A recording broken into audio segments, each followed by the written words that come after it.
Hello and welcome to the Three Count, the segment where I talk about pro wrestling related topics. And today I want to talk about all elite pro wrestling and more specifically things I want to see from them. All Elite Pro Wrestling, for those of you that don't know, is started by Cody Rhodes. He's got some pretty big money backing him now, and let's face it, last year, Cody Rhodes changed the face of professional wrestling with an event called All In, where you had a bunch of the smaller indie promotions get together and put on this big show.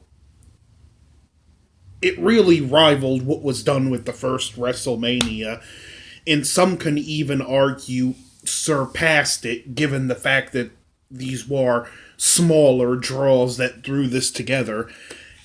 And it looks like they're going in the right direction in a lot of ways. I'm a little concerned they might be trying to be a little too socially progressive, like they want equal pay for everyone. And I'm not going to get into make this a political thing, but I'm just going to state my thoughts on that.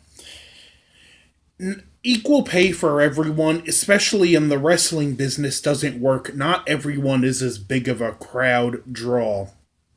As much as I don't like John Cena, he does draw crowds, so I'll use him for an example. This is John Cena, sold out arenas around the world. This is Jimmy the Jobber. He's only wrestled 2 matches in his career, and he's about to have his first match for AEW, and he's gonna face John Cena. This unproven upstart should not get paid as much as someone whose name alone could almost sell out an arena. That's all I'm saying. They might be shooting themselves in the foot with that. But first thing I want to see from them is. Oh, and another thing I want to mention. If you're a diehard WWE fan, you should still be rooting for All Elite Pro Wrestling, because if they get to rival the WWE, it forces the WWE to get better. They'll have to write better stories. Their competitors will have to perform better in the ring, and it will make their product better. So you should be rooting for All Elite Pro Wrestling, even if you have no intention of watching them. But first thing I want to see is a solid announce team. When you look at some of the greats, and I'll give 2 examples, Gorilla Monsoon and Bobby Heenan, or JR and Jerry Lawler, there's a unique chemistry. They have to be equal parts friends and antagonistic. They need to be able to just argue with each other harshly and get along, and you also need a degree of just good-natured picking back and forth. And I think they can achieve a lot of that by getting a duo with a good chemistry, and just don't do what the WWE does, where everything's so over scripted, where someone's constantly yelling in the headset, say this, point that out, this, that, blah, blah, blah. Which brings me to my next one. Just don't overly script everything. Roman Reigns, and may he recover from the leukemia, has been outed so many times for being bad on the mic. I don't think he's necessarily bad on the mic, as he is just not good at giving overly scripted promos. Let's face it, very few promos can hold a candle to the promos from before they started overly scripting things. So just give your competitors more free reign. Yeah, I understand. Wrestling's fake, it's scripted. Certain things have to be done, but just give them a degree of guidelines and just say this how your character would say this, and you'll get magic in the ring.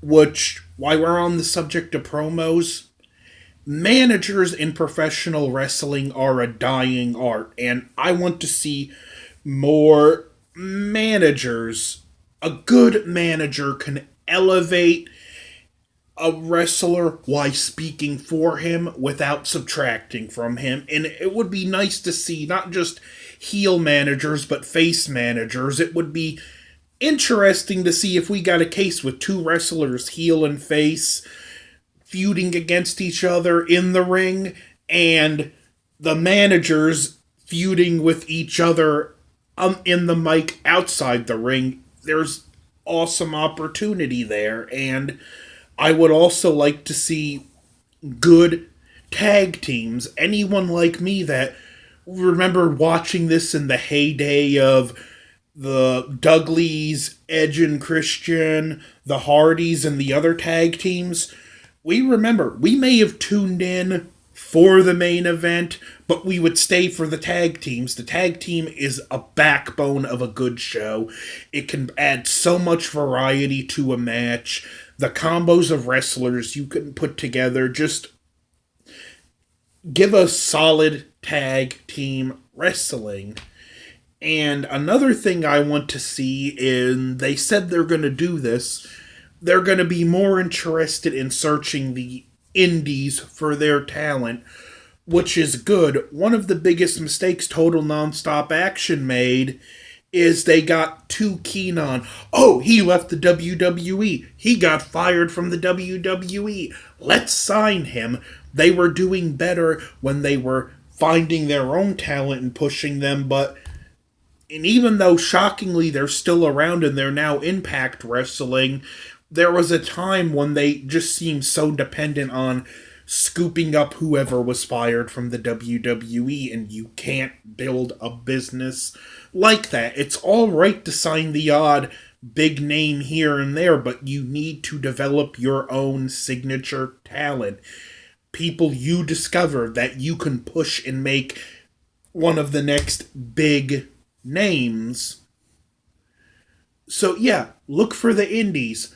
Sign them, and even sign ones that may not be at their full potential, but you see something in them and you can work with them and make them something better. And I also want to see the right blend of knowing when to listen to the fans and when not to. Yeah, I get it.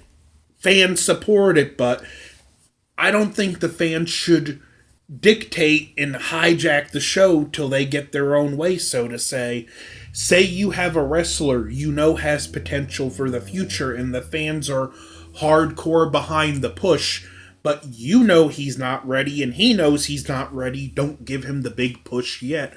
Work with him, but still listen to the fans. You do gotta get a good feel for what they're receptive towards, which they're not, and how far is too far in a direction they're not receptive for, which fans, in some cases, need to be more patient and look at the big picture instead of the next feud or the immediate match. Your guy may get his push further down the line just because he isn't now. At the end of the day, there's only going to be one world championship, and only one person can hold the belt at a time. So if your wrestler doesn't have it now and you don't feel he should, be patient. But those are my thoughts on All Elite Pro Wrestling and what I want to see from them in the future.